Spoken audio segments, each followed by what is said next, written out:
J'ai glissé les papiers du divorce dans la poche intérieure de sa veste sur mesure. Juste avant qu'il ne monte sur l'estrade. Ses mains tremblaient légèrement. Pas de nervosité. Non. De cette excitation vorace qu'il réservait aux instants de triomphe. Autour de nous. La salle de réception de l'Élysée bourdonnait d'un murmure feutré. Ce genre de ronronnement que seuls les puissants de Paris savent produire. Des rires étouffés. Des cliquetis de verres de champagne. L'odeur entêtante de parfums chers et de secrets encore plus coûteux. Pierre, mon mari depuis 7 ans, allait prononcer son discours de promotion. Directeur adjoint au ministère de la Justice. Un poste qui le propulsait vers les sommets. Et moi, j'étais là. En tailleur noir impeccable. Sourire plaqué sur les lèvres. L'ange gardien invisible qui avait tout sacrifié pour ce moment. Sauf que ce soir-là, j'étais le bourreau. Les projecteurs l'ont baigné d'une lumière crue. Comme un spot de théâtre absurde où les acteurs croient encore à leur rôle. Il a ajusté son micro. Ses yeux bleus, ses yeux qui m'avaient un jour fait fondre, balayant la foule d'un air conquérant. Mesdames, messieurs, chers collègues, a-t-il commencé. Sa voix résonnant avec cette assurance huilée par des années de plaidoirie. J'ai reculé dans l'ombre d'une colonne de marbre. Le cœur battant non pas d'amour, mais d'une rage froide. Calculée. 5 ans. 5 ans de mensonges. De nuits solitaires dans notre appartement haussmannien du 7e arrondissement. Pendant qu'il se perdait dans les bras d'une autre. Isabelle. Une stagiaire ambitieuse. 25 ans. Aux courbes que je n'avais plus. Mais ce n'était pas seulement l'adultère qui me rongeait. C'était le reste. Le secret qu'il avait enfoui si profondément que même moi, avocate pénaliste, n'avait pas vu venir la lame. Tout a commencé par un baiser volé. Ou du moins c'est ce qu'il m'a dit plus tard. Quand les fissures sont devenues gouffres. Nous étions en 2020. L'année du lockdown. Quand Paris s'était mué en prison dorée. J'étais rentré tard du cabinet. Les épaules lourdes d'un procès perdu. Une affaire de corruption où j'avais défendu un innocent que le système avait broyé. Pierre m'attendait dans la cuisine. Une bouteille de Bordeaux entamée. Son sourire de requin affamé. Viens. Ma chérie. On célèbre. Célébrer quoi? Sa promotion au sein du cabinet d'avocats où il gérait les intérêts occultes des élites. J'ai ri. Épuisé. Et nous avons fait l'amour sur le comptoir. Comme au début. Quand la passion nous consumait encore. Mais le lendemain, son téléphone a vibré dans la poche de sa chemise abandonnée. Un message. Hier soir était magique. Reviens vite. Je l'ai lu. Bien sûr. Pas par jalousie paranoïaque. Mais parce que je suis fait ainsi, méthodique. Impitoyable dans la chasse aux vérités enfouies. Il a nié. D'abord avec des rires nerveux. Puis avec des serments sur notre alliance forgée à Sciences Po. Où nous nous étions rencontrés lors d'un débat enflammé sur la laïcité. C'est une erreur. Élise. Une faiblesse passagère. J'ai cru. Ou fin de croire. Parce que pardonner. Dans notre milieu. C'est une arme, ça te donne du pouvoir sur l'autre. Les mois suivants. J'ai surveillé. Discrètement. Un café trop long avec une collègue. Des nuits au bureau. Et puis, un soir de pluie battante sur les quais de Seine. Je l'ai suivie. Elle l'attendait dans un hôtel discret de Saint-Germain-des-Prés. Ses cheveux blonds cascadant sur un chemisier en soie. Ils se sont embrassés comme des affamés. Et j'ai tourné les talons. Le goût de la bile dans la gorge. Mais la trahison ne s'arrêtait pas là. Pierre n'était pas un amant volage lambda, il était un architecte de ruines. Isabelle n'était pas qu'une conquête, elle portait son enfant. Un fils. Né en secret 2 ans plus tôt. Baptisé Adrien dans une église anonyme de banlieue. Il m'avait caché ça. Moi qui rêvais d'enfant depuis nos fiançailles sous les cerisiers de Notre-Dame. Pire, pour couvrir ses absences. Il m'avait impliqué dans ses magouilles.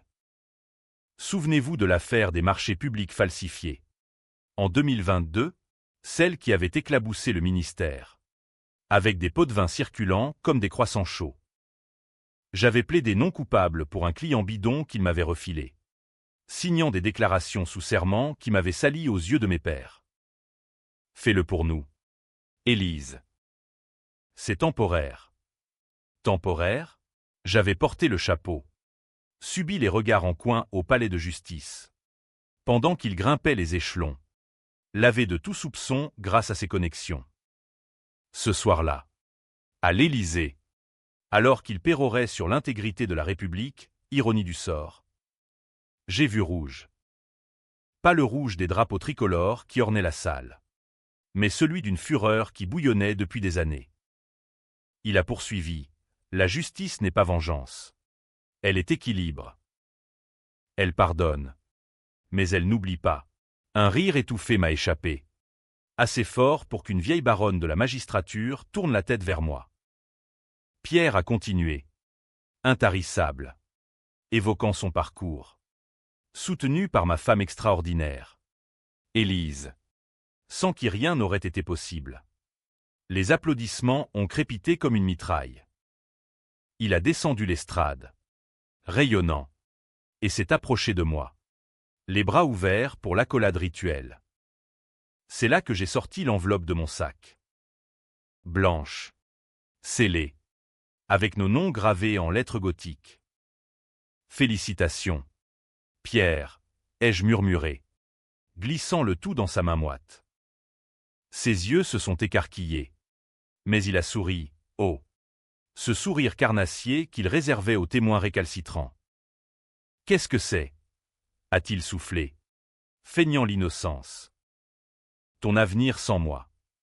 La foule nous entourait. Des flashs crépitant déjà pour les photos officielles. Il a ouvert l'enveloppe d'un geste théâtral. Comme s'il s'agissait d'un prix supplémentaire. Son visage s'est décomposé. Mais pas assez pour que quiconque le remarque. Sauf moi. J'ai vu la panique. Le calcul fulgurant, scandale ou silence. Les heures suivantes ont été un ballet de faux-semblants. Dîner protocolaire. Toasts interminables. Et moi, à ses côtés. La parfaite épouse trahie qui irradiait une sérénité glaciale. Isabelle était là. Bien sûr. En robe rouge sang. Se faisant passer pour une amie du cabinet. Elle m'a serré la main. Ses yeux verts, des yeux de chatte en chaleur, pétillants de triomphe. Vous devez être si fier de Pierre. J'ai hoché la tête. Serrant un peu trop fort. Oh. Je le suis. Plus que vous ne l'imaginez. Pierre a passé la soirée à me lancer des regards obliques. Des messages cryptés sur son portable. On en parle ce soir? Ne fais pas l'idiote. L'idiote, c'était lui qui avait tout gâché. De retour dans notre appartement. Les murs ont tremblé sous sa rage. Il a claqué la porte. Jetant sa veste sur le sol de chêne ciré. Qu'est-ce que tu fous? Élise, en public, tu veux ruiner ma carrière. J'ai autant mes escarpins loup-boutin. Posant mes pieds nus sur le tapis persan que nous avions acheté à Marrakech lors d'un voyage romantique. Ruiner? Non. Pierre. Juste rétablir l'équilibre. Comme tu l'as si bien dit. Il s'est approché. Menaçant. Son haleine chargée de cognac. Tu n'as aucune preuve. Pour Isabelle. Pour le gosse. Et pour l'affaire des marchés. C'est toi qui as signé. J'ai ri. Un rire bas. Venimeux. Qui l'a fait reculer. Preuve, j'en ai des caisses. Tes mailles effacées, mais pas assez bien. Les relevés bancaires vers son compte offshore à Monaco. Et pour l'affaire, j'ai un témoin. Un clerc que tu as sous-estimé. Il s'est affalé sur le canapé. Le visage défait. Pour la première fois. J'ai vu la peur chez lui, pas celle d'un amant surpris. Mais d'un homme qui sent l'étau se refermer. Pourquoi maintenant? A-t-il murmuré. Parce que 5 ans. Pierre. C'est assez pour haïr. et parce que ton triomphe méritait un feu d'artifice. Cette nuit-là, il a dormi dans le bureau. Et moi dans notre lit king size. Seul enfin. Mais le sommeil ne venait pas. Les souvenirs affluaient, nos débuts. Follement amoureux. Manifestant contre les réformes Macron-Place de la République. Lui. L'idéaliste charismatique. Moi. La pragmatique implacable. Comment en étions-nous arrivés là? À cette vengeance qui mijotait depuis si longtemps? Le lendemain. Paris s'éveillait sous un ciel plombé. Typique de décembre. J'ai pris mon café noir à la terrasse du Flore. Observant les passants pressés. Ces âmes anonymes qui ignoraient les abysses de nos vies. Mon téléphone a vibré, un message de mon meilleur ami. Lucas. Journaliste au Monde. Élise. Qu'est-ce qui se passe? Pierre est furieux. Il parle de divorce forcé. J'ai souri. La machine était lancée. Mais Pierre n'était pas du genre à se laisser abattre. Il contre-attaquerait. Comme toujours. Et moi, j'étais prête. Car la revanche n'est pas un sprint, c'est un marathon de lames empoisonnées. Les jours suivants ont été un tourbillon de faux-semblants et de coups bas. Comme un thriller de Costa Gavras où les ombres du pouvoir dansent sur les murs de la capitale. Pierre a tenté la conciliation d'abord. Ce matin-là même. Avec un bouquet de roses blanches livré au cabinet, symbole de pureté. Ironie cruelle. Réfléchis. Élise. Pour nous. Le « nous » qu'il invoquait n'existait plus depuis longtemps. J'ai jeté les fleurs dans la poubelle. Leurs pétales se fanant comme nos promesses. Puis il a passé à la phase 2, l'intimidation. Un appel anonyme. Tard le soir. Une voix déformée m'avertissant. Abandonne. Ou ton secret sortira. Mon secret? Il bluffait. Ou du moins, je le croyais.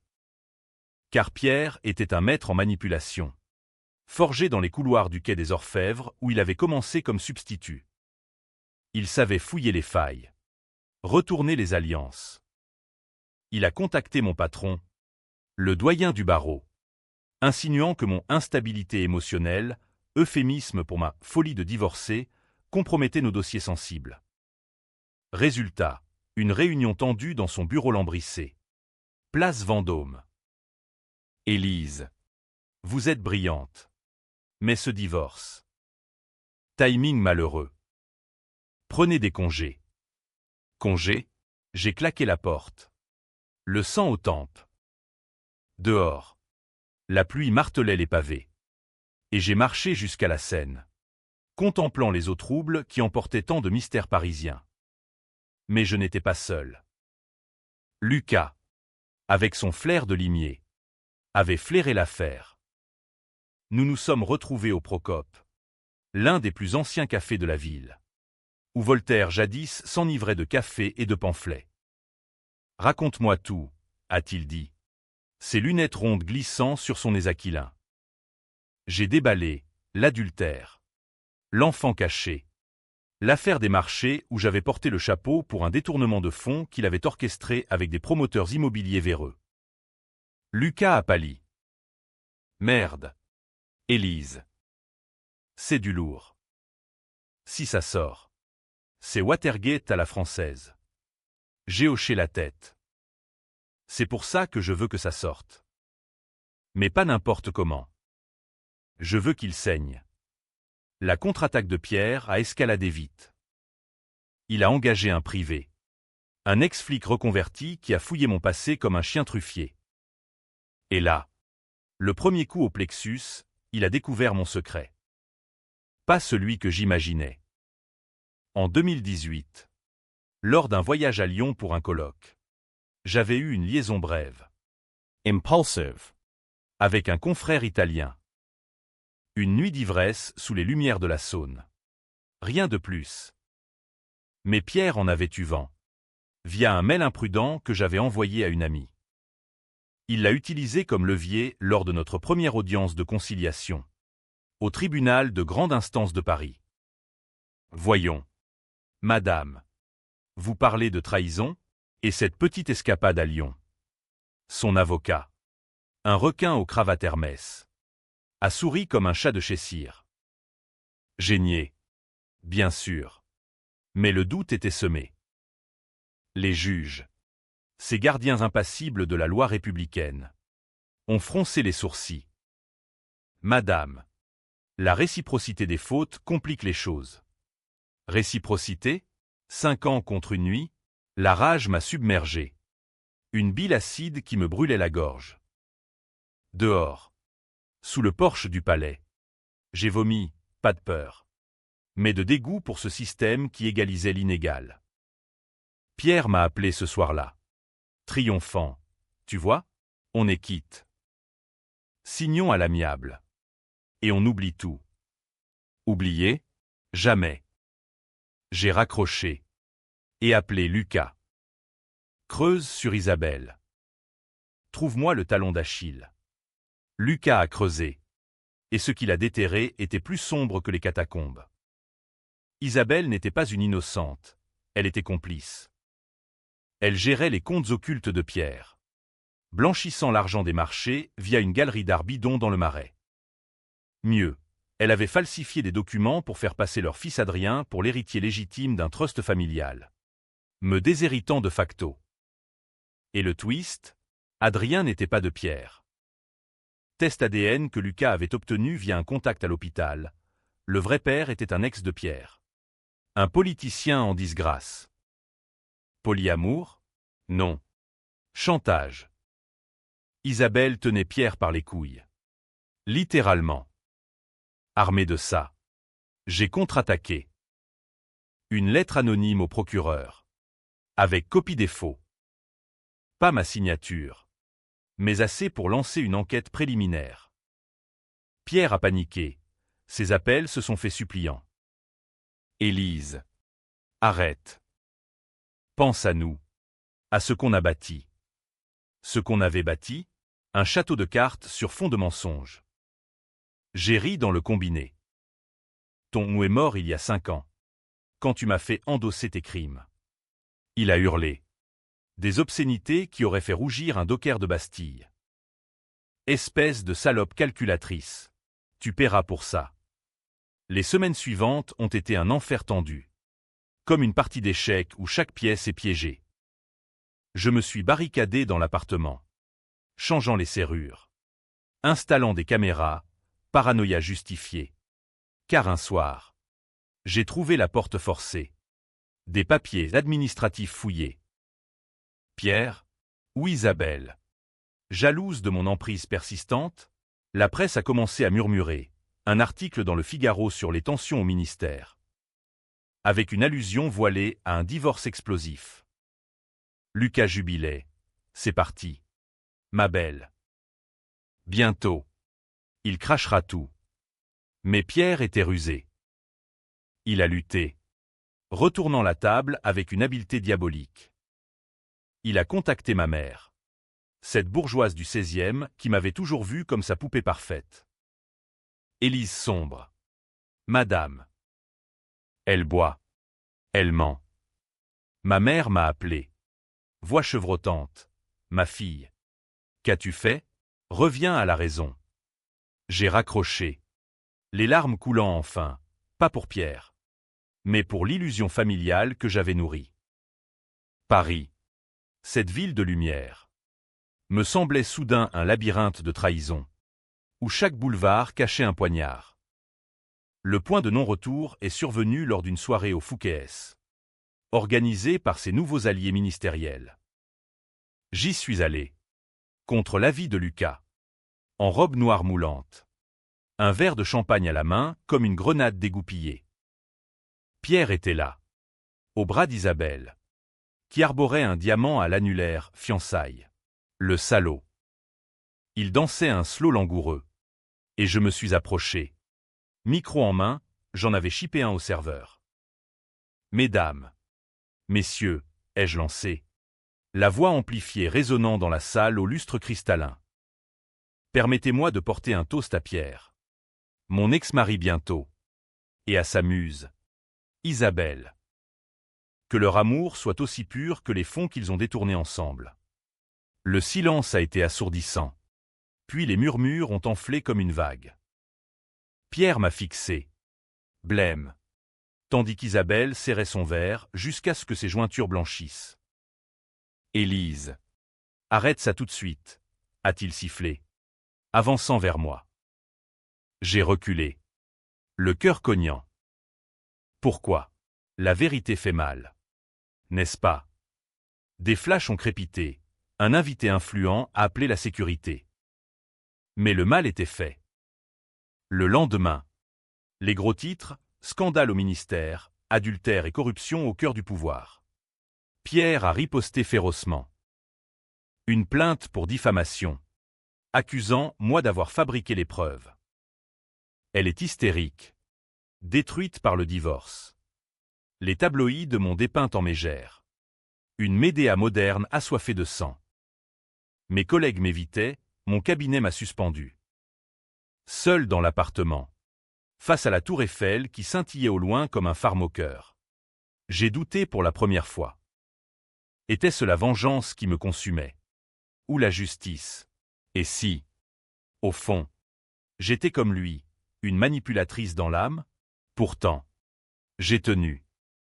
Lucas a publié l'article du siècle, détails accablants. Témoignage d'un ex-collègue d'Isabelle. L'enquête s'est accélérée. Perquisition au ministère. Pierre a été convoqué. Son bureau vidé comme un nid de frelons. Il m'a appelé une dernière fois. Voix brisée. Tu as gagné. Élise. Mais à quel prix? J'ai murmuré, le prix de la liberté. Mais au fond de moi, une ombre persistait. Le vrai twist approchait. Et il me entrait plus que tout.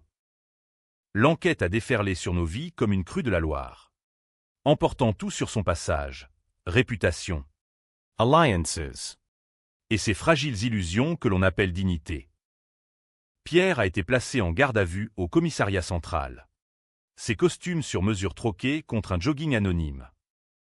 Les flashs des paparazzi illuminaient la nuit parisienne, transformant la rue Saint-Honoré en un cirque médiatique. Moi, j'étais la paria glorifiée. Interviewée par France Inter dans un studio étouffant. Madame, est-ce vengeance personnelle ou soif de justice? J'ai répondu d'une voix ferme, les deux. Monsieur. Car en France, la loi est une maîtresse jalouse, elle punit les amants infidèles. Mais derrière le masque, je saignais.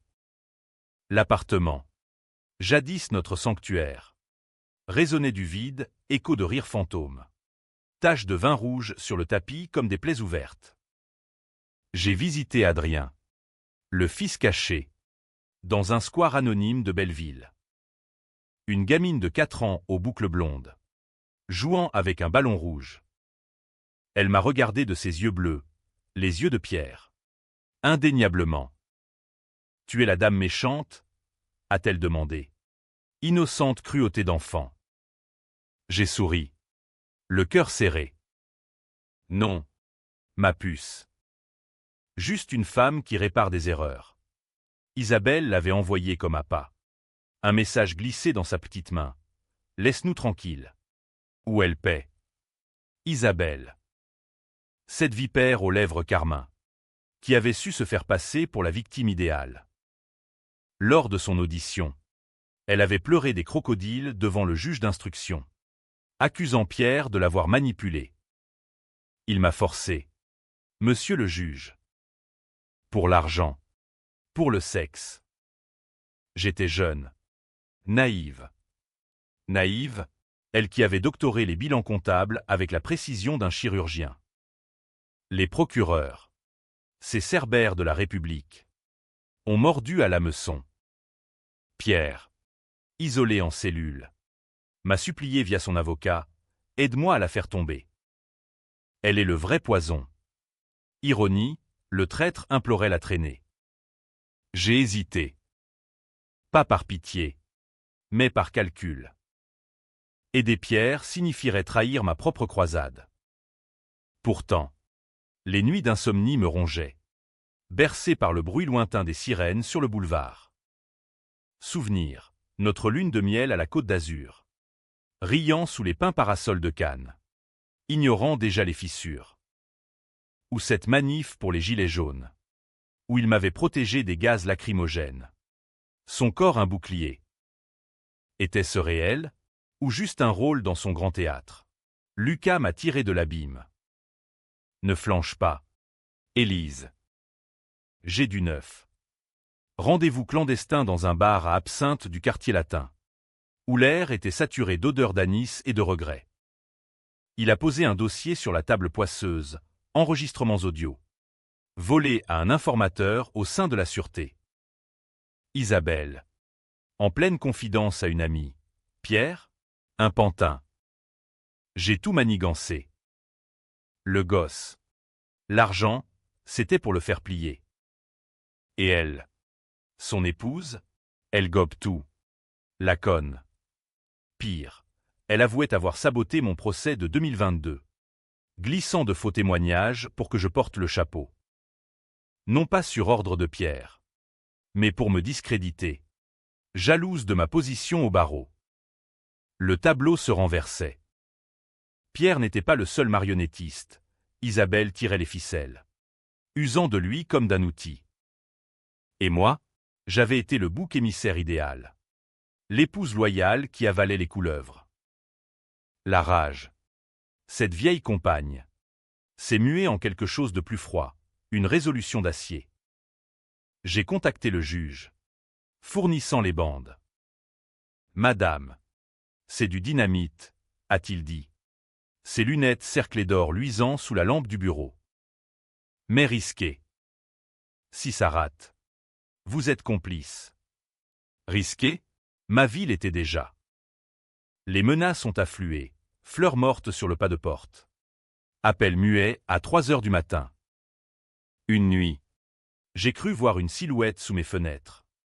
Boulevard Raspail, ombre d'Isabelle. Ou pire. D'un homme de main, j'ai armé mon tiroir à couteau. Dormant avec un spray au poivre sous l'oreiller. Paris. Ma ville bien-aimée. Avec ses bistrots chaleureux et ses ponts romantiques. S'était changé en arène gladiatrice. Où chaque regard croisé était un défi. Le procès préliminaire a été un cirque. Salle comble au tribunal. Journalistes se bousculant comme des pigeons place du Châtelet. Pierre. En costume froissé. A témoigné en premier. Voix rauque, Isabelle m'a piégé. Elle savait pour Élise. Pour nos projets. C'était elle la tête. Isabelle. Radieuse en tailleur blanc, symbole virginal. Quel culot. Agnès. Larmes aux yeux, mensonge. Il est violent. Possessif. Il m'a forcé à signer ses papiers. Le public. Ce jury invisible de la nation. Se divisait déjà. Certains voyaient en elle la muse abusée. D'autres la calculatrice fatale. Moi. Assise au fond. Invisible. Je sentais les regards peser, accusateurs. Curieux. Le Brix. Puis mon tour. Appelé comme témoin clé. J'ai monté l'estrade. Jambes flageolantes sous mon pantalon cigarette. Madame Lemoine, a demandé le procureur. Un quinquagénaire au menton en galoche. Avez-vous connaissance d'éléments incriminant l'accusé? J'ai respiré profondément. L'air chargé d'odeurs de vieux bois et de sueur. Oui. Non seulement elle a falsifié les comptes, mais elle a saboté ma carrière pour me briser. Preuve projetée sur l'écran, mais... Enregistrement. Isabelle Bleme. Son masque craquelant. Pierre. De l'autre côté. M'a lancé un regard. Gratitude ou calcul? Le juge a ajourné. Mais le verdict moral était scellé. Les médias ont titré « La revanche de l'épouse trahie, qui est la vraie coupable ?» Débats enflammés sur CNews. Où des commentateurs se déchiraient « Élise est une héroïne féministe », clamaient les uns. Non. Une vendetta personnelle qui détruit des familles, ripostaient les autres. J'ai reçu des lettres, encouragements de femmes anonymes. Menaces de fans de Pierre. Une nuit. Un caillou a brisé ma vitre. Avec un mot. Salope. Tu paieras. Pourtant, au cœur de la tempête, un calme étrange m'envahissait. La vengeance n'était plus un feu, c'était une lame chirurgicale, taillant la chair pourrie. Mais Pierre, libéré sous caution, m'a confronté dans un café anonyme de Montparnasse. Merci, Élise. Sans toi, j'étais fini. Ses yeux, rougis par l'insomnie, cherchaient une lueur d'amour passé. J'ai siroté mon espresso, amer comme la vérité. Ne me remercie pas. C'est pour moi, pas pour toi. Il a hoché la tête. Brisé. Et Adrien, elle va la lui prendre. Première fissure dans mon armure. L'enfant, innocente victime de nos guerres. Isabelle a contre-attaqué. Bien sûr. Une plainte pour harcèlement contre moi. Alléguant que j'avais orchestré une campagne de diffamation. Son avocat, une harpie aux ongles laqués, m'a traîné en audience. Madame, votre mari vous a quitté. Acceptez-le. Quitté, il m'avait trahi au plus profond. J'ai riposté. Laissez-moi vous dire ce que c'est. Madame, endosser les crimes d'un homme pour qu'il brille. Pendant qu'il bâtit une autre vie. La salle a retenu son souffle. Victoire mineure, plainte rejetée. Mais Isabelle n'abandonnait pas. Elle a fui à Bruxelles, emmenant Adrien, invoquant un droit de garde maternel. Pierre et moi, alliés improbables, avons uni nos forces pour la traquer. Fouille des comptes. Contact à Europol. Une semaine de tension. Moi dormant à son hôtel. Pas par réconfort. Mais stratégie. Une nuit. Ivre de vin rouge. Nous avons couché ensemble. Pas d'amour. Mais de cette haine fusionnelle qui lie les damnés. Au matin. Regret, c'était une erreur, ai-je dit. Il a acquiescé, comme tout. Mais ce fut le catalyseur. Nous avons retrouvé Isabelle dans un loft bruxellois. Extradé manu militari. Le climax s'approchait. Et avec lui, le choix qui diviserait le monde, pardon ou anéantissement total. Bruxelles, avec ses façades art nouveau et son brouillard perpétuel, s'est avéré un piège idyllique pour Isabelle. L'extradition a été un spectacle, sirène hurlante. Menottes argentées cliquetant sous les flashs des journalistes belges et français. Elle a crié « Injustice » en traversant la frontière. Adrien serré contre elle comme un bouclier humain. Les images ont inondé BFM, la mer éplorée. Le bambin terrifié. L'opinion publique a basculé. Justice pour Isabelle trending sur Twitter. Des pétitions en ligne clamant mon nom comme celui d'une sorcière moderne. Élise Lemoine. La Médéa du barreau, titrée Libération.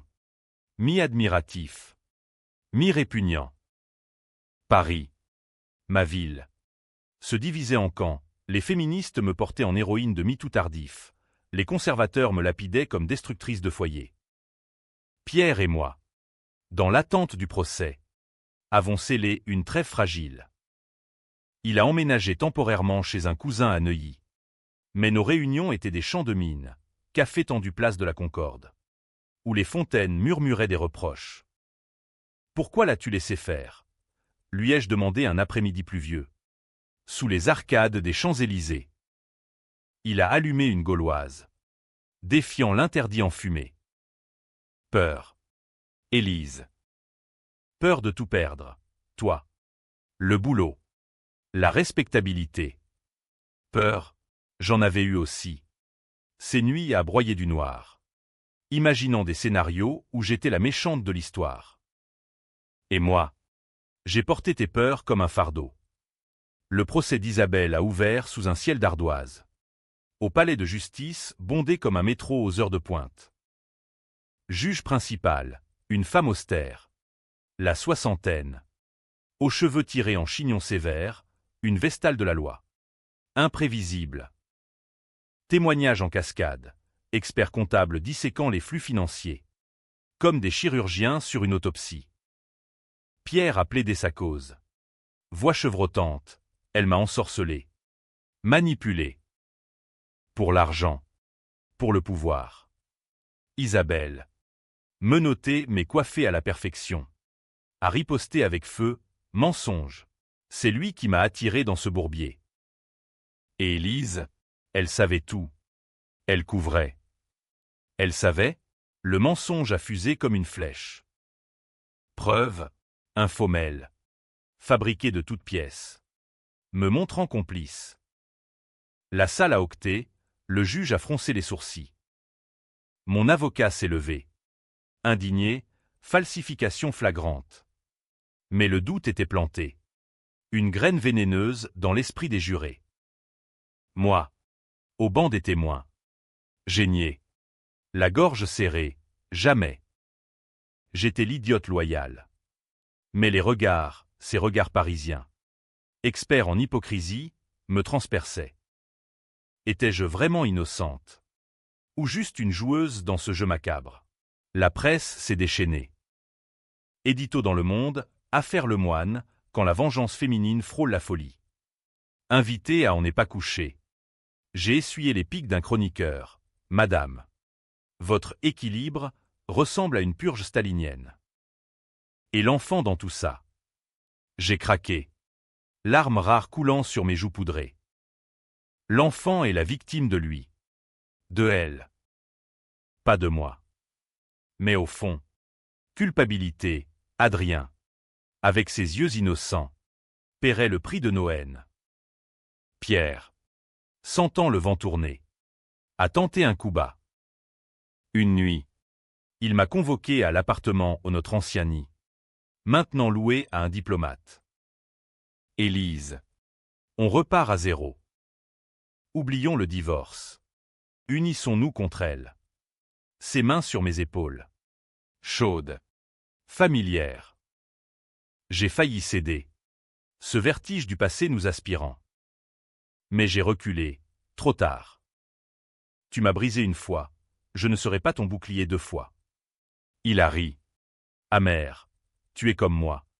Au fond. Impitoyable. Peut-être. La ligne entre victime et bourreau s'effaçait. Comme la brume sur la Seine au lever du jour. Isabelle a joué sa carte maîtresse lors de l'audience finale. Un témoignage choc. Elle a produit un journal intime, ou du moins. Ce qu'elle prétendait elle, décrivant des séances où Pierre et moi, ensemble, avions planifié les fraudes. Vous étiez complices. Tous les deux. Un couple diabolique. Pierre a bondi, foutaise. Chaos en salle. Huée. Le juge tapant du marteau comme un chef d'orchestre dément. Moi. Pétrifié. Si c'était vrai, non. Mais le poison s'instillait. Les jurés. Ces citoyens ordinaires tirés au sort. Se regardaient. Perplexes. Qui croire dans ce théâtre d'ombre? Verdict suspendu pour délibérer. Jour d'attente agonisant, promenade solitaire au Luxembourg. Où les statues de reines mortes semblaient me juger. Lucas. Fidèle. M'a traîné à un concert de Barbara au Châtelet, sa voix rauque chantant L'Aigle Noir. Hymne à la trahison. Tiens bon, a-t-il murmuré. Mais la nuit. Les cauchemars venaient, Pierre riant. Isabelle dansant sur mes ruines. Adrien me tendant une main ensanglantée.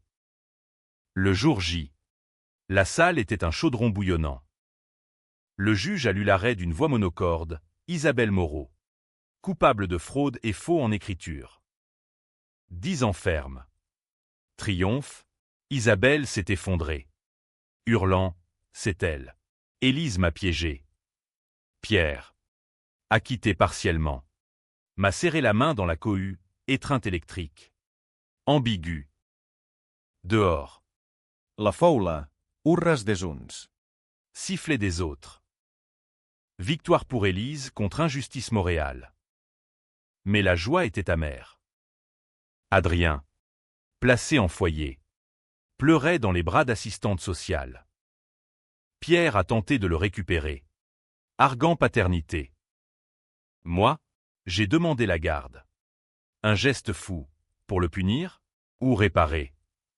Débats internes me tordaient. La vengeance avait gagné. Mais à quel coût? Paris fêtait Noël.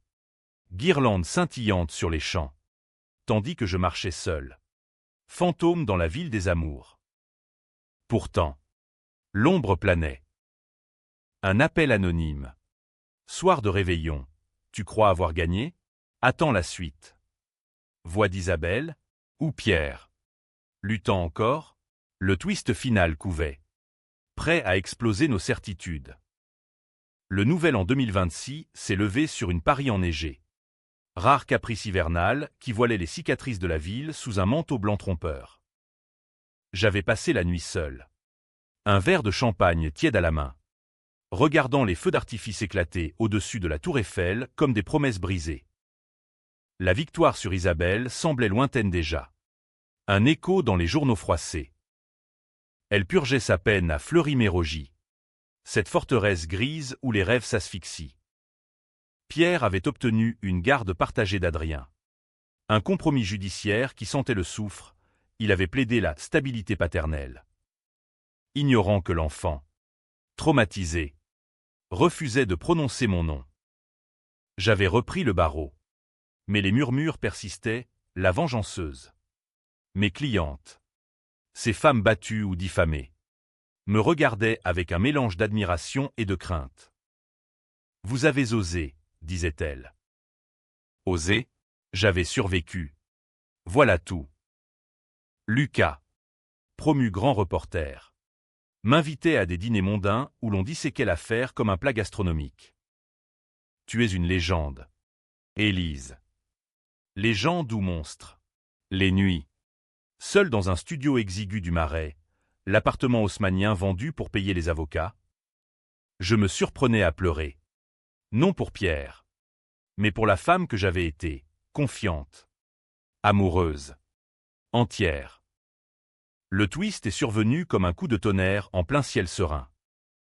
Un matin de février. Une enveloppe anonyme glissée sous ma porte, pas de timbre. Seau de cire noire. Dedans, un dossier mince. Jaunâtre, rapports médicaux. Photos granuleuses. Mon cœur s'est arrêté. C'était mon secret enfoui. Celui que j'avais cru mort-né. En 2019, avant l'affaire des marchés, j'avais découvert une tumeur au sein. Stade précoce. Opérable. Mais j'avais eu tout à Pierre, peur de sa réaction. De cette vulnérabilité qui brise les armures. J'avais subi la mastectomie en solitaire. À l'hôpital Saint-Louis. Sous un faux nom. Guéri. Mais marqué, une cicatrice en croissant sous mon sein gauche. Rappel silencieux. Mais le dossier allait plus loin. Analyse ADN croisée. Adrien n'était pas le fils de Pierre. Ni d'Isabelle Essex. Le vrai père? Moi. Impossible? Non, insémination artificielle clandestine. Que j'avais organisée en secret. Espérant un enfant, à nous sans impliquer Pierre dans mes doutes grandissants. Échec ou succès déviant? L'embryon avait été implanté chez Isabelle. Via un marché tordu que Pierre avait facilité sans le savoir. Elle l'avait su. Utilisé comme levier, garde le silence. Ou ton bébé devient orphelin. Le chantage ultime. Qui expliquait sa haine viscérale. J'ai vacillé. M'effondrant sur le parquet froid. Tout ce accent aigu clairait, ma complicité feinte dans les fraudes. Non par loyauté à Pierre. Mais pour protéger Adrien, mon Adrien. Isabelle m'avait piégé en me faisant endosser les crimes. Sachant que je me tairais pour l'enfant. Pierre, innocent dans ce twist. Ou du moins, manipulé comme moi. La rage s'est muée en vertige. Étais-je la traîtresse originelle? Avais-je semé les graines de cet apocalypse familial par mon silence égoïste? J'ai confronté Pierre dans un parc désert de Vincennes. Sous les chênes centenaires qui gardaient les secrets des rois. Lisa, ai-je dit, lui tendant le dossier. Voix tremblante. Il a lu, Blemi. puis hurlé, putain. Élise. Un enfant, notre enfant. Volé. Larmes coulant sur ses joues mal rasées. Pour la première fois. J'ai vu l'homme brisé. Pas le monstre. Pourquoi ne m'as-tu rien dit? Peur. Comme toi avec elle. Étreinte alors. Non charnelle. Mais cathartique, deux âmes ravagées se reconnaissant. Mais la vengeance n'était pas apaisée. Isabelle, depuis sa cellule, avait orchestré l'envoi, un dernier coup, pour nous détruire mutuellement. Son avocat m'a contacté, elle propose un deal. Retirez votre témoignage. Et le secret reste enterré. J'ai ri. Un rire dément. Dites-lui que les tombes sont pour les lâches. Procès en appel, j'ai tout déballé. Dossier à l'appui. Salle pétrifiée. Le juge bouche bée. Isabelle condamnée à perpétuité pour chantage aggravé. Ses mensonges s'effondrant comme un château de sable. Le public s'est déchiré plus que jamais. Pour les uns, j'étais la mère martyre. Héroïne tragique, pour les autres. La manipulatrice ultime. Ayant conçu un enfant dans l'ombre pour mieux le weaponiser. Débat enflammé au Sénat. Faut-il réformer la loi sur la filiation? Pierre et moi avons lutté pour Adrien. Qui, enfin, m'a appelé « maman » lors d'une visite aux eaux de Vincennes. Ses petits doigts serrant les miens devant les girafes indifférentes. Épilogue ambigu, Pierre et moi n'avons pas repris. Trop de sang sur les mains. Mais une coparentalité fragile. Des dîners sporadiques où l'on rit jaune de nos folies passées. Paris. Indifférente. Continue son ballet, amour naissant. Trahisons éternelles. Ai-je gagné? La vengeance m'a libéré. Mais m'a coûté mon innocence. Et vous, lecteur, qui jugerez-vous? La victime, le bourreau, ou la femme qui, dans l'ombre, a tout osé pour l'amour, tordu, impitoyable. Fin.